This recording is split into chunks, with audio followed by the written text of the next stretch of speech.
আলাইকুম আপুরা ভাইয়ারা, আমি আবার আরেকটা ভিডিও নিয়ে চলে আসলাম। তবে এখনকার ভিডিওটা কিন্তু তিশাদের ফ্যামিলিকে নিয়ে না, একদমই তিশাদের ফ্যামিলির বাইরে গিয়ে দুটো ঘটনা নিয়ে আমি আজকে আলোচনা করব।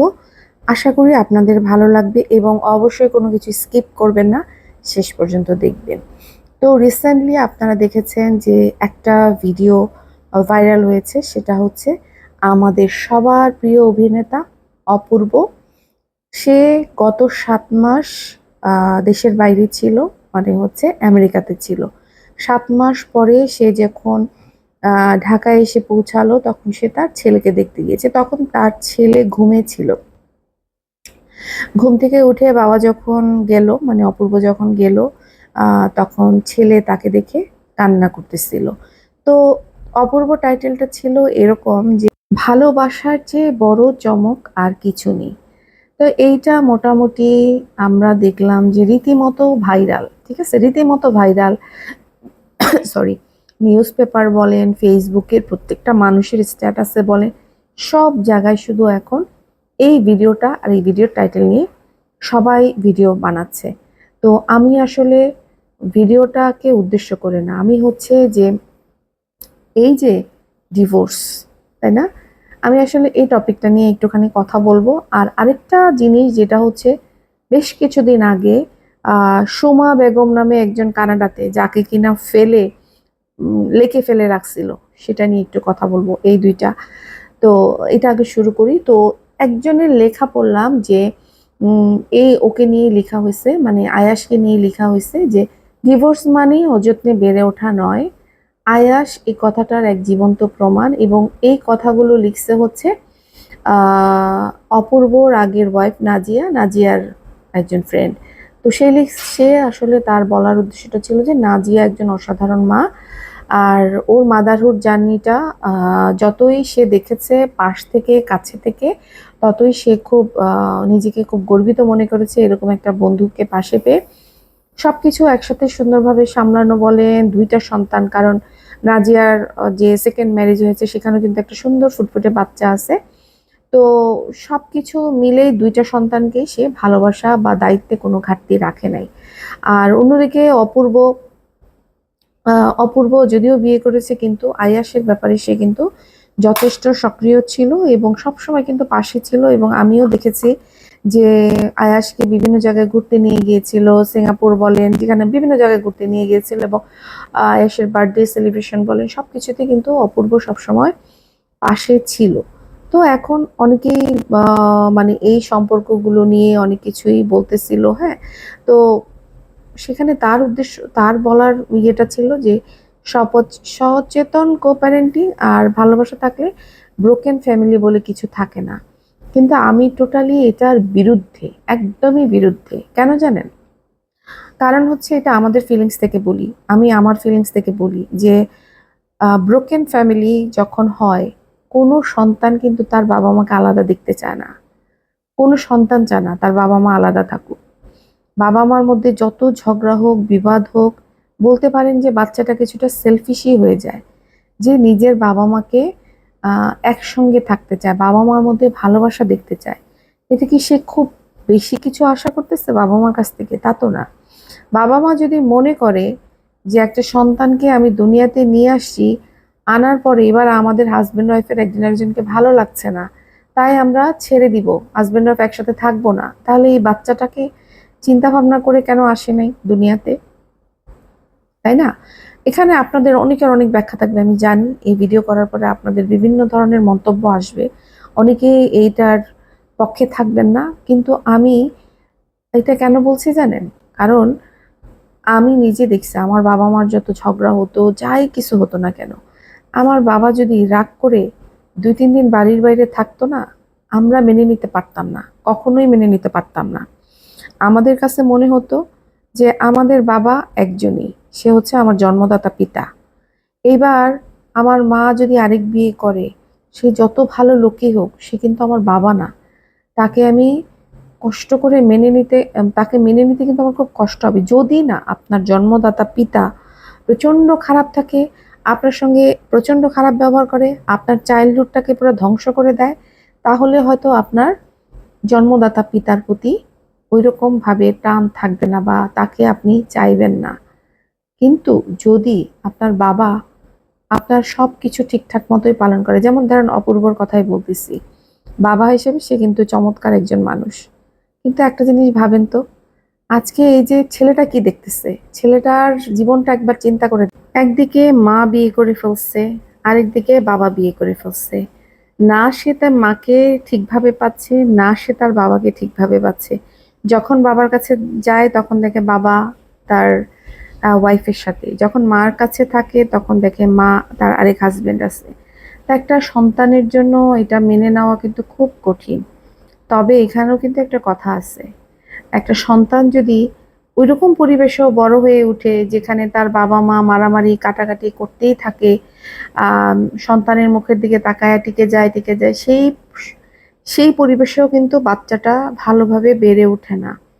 তো আসলে বাচ্চাগুলি সাফার করে। বাবা মা ধরেন আজকে আপনার হাজবেন্ডের সাথে আপনার সম্পর্ক খারাপ, হাজবেন্ড একটা বিয়ে করে ফেললো, আবার ওয়াইফও একটা বিয়ে করে ফেললো, তাহলে বাচ্চাটা কি দোষ করলো? সব সময় কিন্তু কি হয়, এই বাচ্চাগুলি সাফার করে। তো এটাই আসলে ভাল লাগে না, ডিভোর্স কোনো সমাধান না। আবার একটা অশান্ত ম্যারেজ মানে একটা কি বলে এটাকে, আম, যখন হাজবেন্ড ওয়াইফের মধ্যে বনিবনা হয় না, সেখানে পড়ে থাকাও কোনো সমাধান না। এবার আসি হচ্ছে সুমা বেগমের গল্পটা নিয়ে। অনেকেই হয়তো আপনারা জানেন, আবার অনেকে হয়তো জানেন না। তো সুমা বেগমের গল্পটা হচ্ছে, সুমা বেগম থাকতো হচ্ছে পূর্ব লন্ডনে, ঠিক আছে? তো সেখান থেকে আমি শুরু করি। কি হয়েছিল, যে বছরখানেক আগে গ্রামের পুকুর ঘাটে দাঁড়িয়ে টিকটক টিকটক করতো সুমা বেগম। তো হ্যাঁ, টিকটকের কি বলবো এটাকে, 2019 সালের এক মধ্যরাতে বাংলাদেশের একটি গ্রামে মোবাইলের আলোয় মুখ উজ্জ্বল করে বসেছিলেন সুমা বেগম। মায়ের চোখ এড়িয়ে বাবার কড়া দৃষ্টির আড়ালে তিনি ফোনে দিলেন একটি মৌখিক সম্মতি। কি সম্মতি? বিদেশে থাকা একজন রেস্টুরেন্ট কর্মীকে তিনি বিয়ে করবেন। ইসলামী নিয়মে ফোনে পড়া সেই কবুল থেকে কিন্তু তার জীবনের মোড় ঘুরে গেল, মানে তার জীবনের গন্তব্য ঠিক হয়ে গেল। তার পরিবার খুব খুশি ছিল, ভাবছিল যে ওয়াও, মেয়ের তো ভাগ্য বদলে গেছে, মেয়ে বিদেশ যাচ্ছে। সব বাবা মাই কিন্তু মেয়ের যদি একটা বিদেশি বিয়ে হয়, তাও আবার লন্ডনের মতো জায়গায়, তখন ভাবে যে ওয়াও, আমার মেয়ে কত ভাগ্যবতী, নিজে নিজে কত ভালো একটা ছেলেকে মানে খুঁজে নিয়েছে। তো আত্মীয়রাও গর্বে বুক ফুলিয়ে সবাই বলছে যে সুমার ভাগ্য খুব ভালো। তো দেখেন 2019-এ কিন্তু সে সম্মতি দিল, মৌখিক সম্মতি ফোনে। এবার 2020 সালের শুরুর দিকে সে স্বাভাবিক রেডি হলো, প্রিপারেশন নিল যে সে যাবে। সে অনুযায়ী সে কাঁধে ব্যাগ নিয়ে, হাতে পাসপোর্ট, সুমা বেগম পা রাখলেন কোথায়? ইউকেতে। সেখানে স্যামারসেটের ব্রিজ ওয়াটার তখনও বসন্তের শেষ প্রান্তে ঠান্ডায় কাঁপছিল। নতুন শহর, নতুন ঘর, নতুন মানুষ। তো সোমা বেগমের মনে অবশ্যই অনেক খুশি যে তার ভালোবাসার মানুষের কাছে আসছে। শুধু ভালোবাসার মানুষ তো না, সে আপনার কোথায় গেছে? ইউকেতে। যার অনেক মানুষের স্বপ্ন থাকে ইউকেতে যাওয়া, কিন্তু সবার কি সেই স্বপ্ন পূরণ হয়? সবাই কি যেতে পারে? তো যাই হোক, এই অল্প সময়ে তিনি টের পান নাই যে এই বাড়ি আসলে তার নয়। তো আমিনান রহমান হচ্ছে তার, যার বয়স হচ্ছে 46, তার স্বামী এক রেস্টুরেন্টের কর্মী। প্রথম দিকে কম কথা বলা, নির্লিপ্ত মানুষটাকে সে দেখে দেখেই মানে সে সহ্য হয়ে গেছে। ধীরে ধীরে সেই নির্লিপ্ততার নিচে তার সন্দেহ, নিয়ন্ত্রণ, নির্যাতন এগুলো আস্তে আস্তে বের হয়ে আসে। হ্যাঁ, তো সোমার মোবাইল যদি চার্জ দিতে হয়, কতক্ষণ কোথায় কথা বলে, সব কিছুতেই ছিল শাসন। ধীরে ধীরে ভালোবাসার জায়গায় দখল নিল নিয়ন্ত্রণ। প্রথমে মোবাইল কেড়ে নেওয়া, তারপর টাকার হিসাব রাখা, তারপর সোমার গলায় চেপে বসা সেই ভয়, যেখানে আসলে বাস্তব নিঃশ্বাস বন্ধ করে, যেখানে ভার্চুয়াল জগৎ হয় আশ্রয়। 2021 সালে টিকটকে সোমার পরিচয় হয় শাহিন মিয়ার সঙ্গে। 24 বছর বয়সী এক প্রবাসী তরুণ। সে থাকে হচ্ছে সৌদি আরবে। টিকটক থেকে হোয়াটসঅ্যাপ, তারপরে তাদের আলাপ গাঢ় হয়, সম্পর্ক গভীর। প্রথমে মন্তব্য, পরে মেসেজ, এরপরে ভিডিও কল। শাহিনের সঙ্গে সম্পর্ক গভীর হতে থাকে। আর ওদিকে রহমানের তো সন্দেহ হয়, যেহেতু সে আগে থেকেই সন্দেহ করত। তিনি জেনে গিয়েছিলেন যে সোমা এখন আর কেবল তার স্ত্রী নন, তিনি অন্য কাউকেও ভালোবাসেন। সেই জানার মধ্যেই জমে উঠেছিল রাগ, ঘৃণা, ঈর্ষা, অপমান। চিন্তা করে দেখেন, 2019-এ কিন্তু তাদের মৌখিক সম্মতি এসে, 2020-এ সে ইউকেতে গেল, 2021-এ তার ওই শাহিন বেগমের সঙ্গে, শাহিন কি নাম, শাহিন, হ্যাঁ, শাহিনের সঙ্গে তার প্রেম প্রীতি। 2023 সালের ফেব্রুয়ারি এক রাতে তিনি সোমাকে আক্রমণ করেন, মানে সোমার হাজবেন্ড আর কি। গলায় আঁচড়ের দাগ, চোখে আতঙ্ক। সোমা আবার সেটা রেকর্ড করে রাখেন।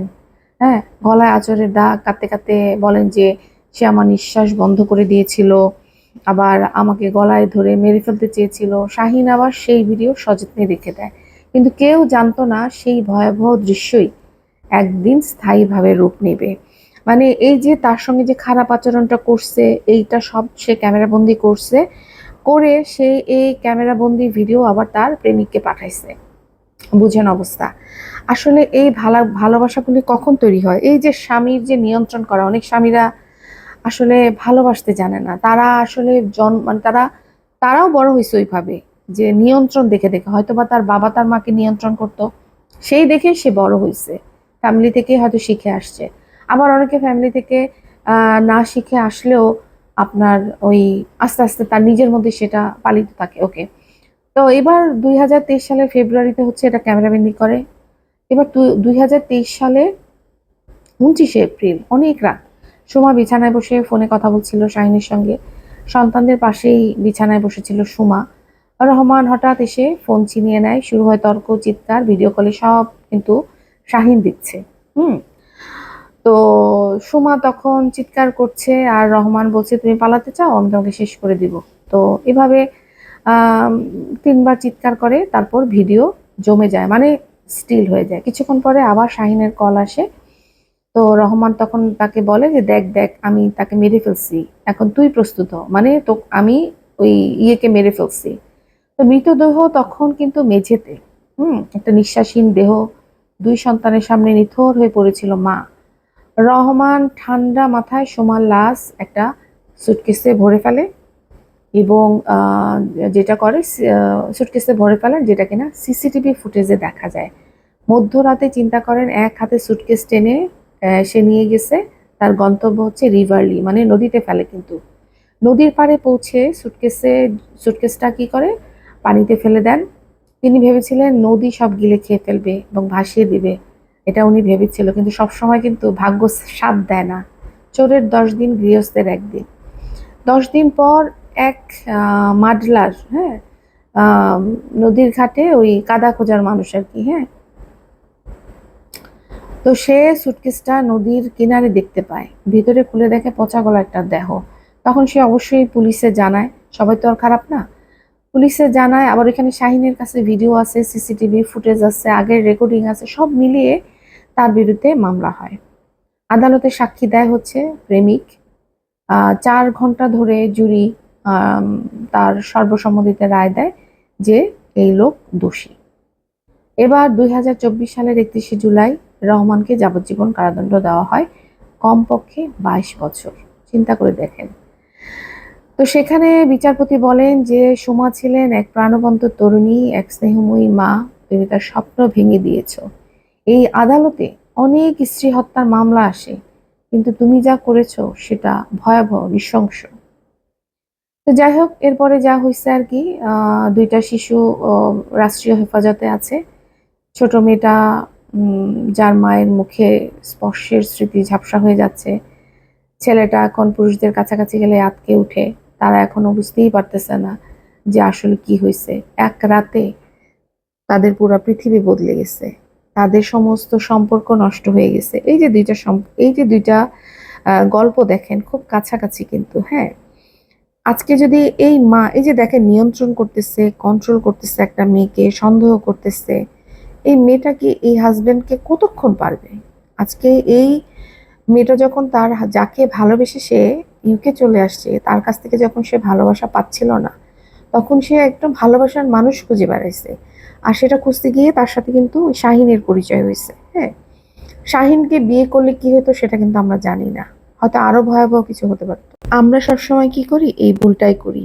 যখন আমাদের একটা সম্পর্কে ভাঙন ধরে, যেখানে আমরা ভালোবাসা থাকে না, আমরা কি করি, তখন ওই ভালোবাসা পাওয়ার জন্য আরেকটা মানুষের আশ্রয় খুঁজি, আরেকজনের কাছ থেকে ভালোবাসা খুঁজি। এটাই হচ্ছে আমাদের সবচেয়ে বড় ভুল। কারণ এই যে যেই সম্পর্কটা থেকে, যেই ভঙ্গুর সম্পর্কটা থেকে আমরা এখনো মানে উঠিয়ে আসতে পারলাম না, সেটা না উঠে আমি আরেকটা সম্পর্কে জড়ায় যাচ্ছি। সেই মানুষটা কেমন সেটাও আমার দেখার সময় নেই, কারণ আমি আশ্রয় নিচ্ছি একটা সম্পর্ক থেকে আরেকটা সম্পর্কে যাওয়ার জন্য। তো এই সময়টা কিন্তু খুব খারাপ। ভাগ্য ভালো হলে ভালো, না হলে খারাপ। এখানে যেমন আমরা দেখতে পাইছি যে শাহিনের সঙ্গে সম্পর্ক হওয়ার কারণে কিন্তু একটা ভালো দিক কি হয়েছে, যে এই যে শাহিন ও মারা যাওয়ার পরে ও হচ্ছে উইটনেস হয়েছে, ওর কাছে ভিডিও ছিল যার কারণে দেখাইতে পারছে, তাই না? কিন্তু এটা তো নাও হইতে পারতো, এমনও তো হইতে পারতো যে এই সোমা বেগম হয়তো তার ওই শাহিনের শাহিনের কাছে দুইটা বাচ্চা নিয়ে চলে গেল, তাই না? সেই সম্পর্কে গিয়ে তার আরো খারাপ অবস্থা হলো, তার বাচ্চাগুলি আরো বিপদে পড়লো। তো কখনো না এই ধরনের জিনিস করা উচিত না। কিন্তু ওই যে আমাদের মাইন্ড, আমরা আমাদের মাইন্ডকে বা আমাদের হার্টকে কখনো কন্ট্রোল করতে পারি না। এটাই হচ্ছে সবচেয়ে বড় প্রবলেম আমাদের, যার কারণে কিন্তু আমরা বিপদে বিপদে বিপদে জড়াই পড়ি।